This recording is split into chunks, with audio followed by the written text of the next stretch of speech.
En février 2019, l'État gabonais a repris en majorité la gestion de la Société d'énergie et d'eau du Gabon, après le départ de Veolia dont la gestion, elle, était décriée, mais malgré la mise sous le Fonds gabonais d'investissement stratégique, la SEEG a connu 7 directeurs généraux en l'espace de 4 ans. Et la situation est chaotique plus que l'entreprise peine à satisfaire à la demande et est au bord du précipice. Pourtant, malgré la médiocrité des services, la SEEG a réalisé un chiffre d'affaires de 227 milliards de francs CFA en 2022. La société est aujourd'hui engluée par des effectifs pléthoriques estimés aujourd'hui à plus de 2500 agents. Des dizaines de directions, une aide colossale. Les responsables de la société ont donc passé le temps à recruter plutôt qu'à investir et moderniser les équipements dans plusieurs localités du pays. À tel point que les autorités du CTRI ont dû financer par fonds propres l'achat de plusieurs groupes afin d'optimiser la distribution d'énergie dans le pays.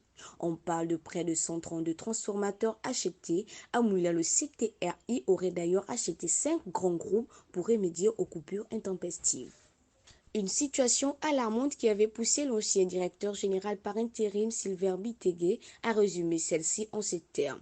La première proposition, c'est la déclaration de la faillite avec toutes les conséquences que cela comporte. La deuxième proposition, c'est la réduction des salaires, avait indiqué Éric Josué Bouanga Moussavo, le porte-parole du Synthé Plus. La masse salariale de la SEEG est estimée aujourd'hui à plus de 4 milliards par mois, soit près de 48 milliards par année.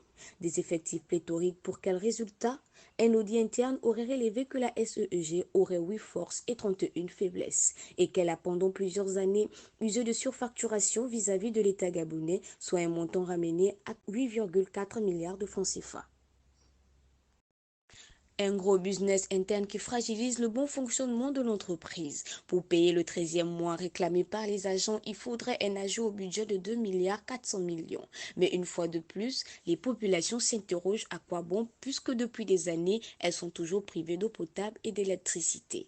Même les compteurs achetés depuis des années arrivent à contre-gouttes. Livan Zamvé, vice-président d'ICIPEG, a déclaré: il est indispensable de procéder à des suppressions d'emplois sans établir clairement les responsabilités individuelles. Les actions de chacun au sein de la SEEG sont connues et nous insistons pour que le CTRI prenne des mesures sévères à l'encontre des responsables dont les agissements ont nui aux finances de l'entreprise.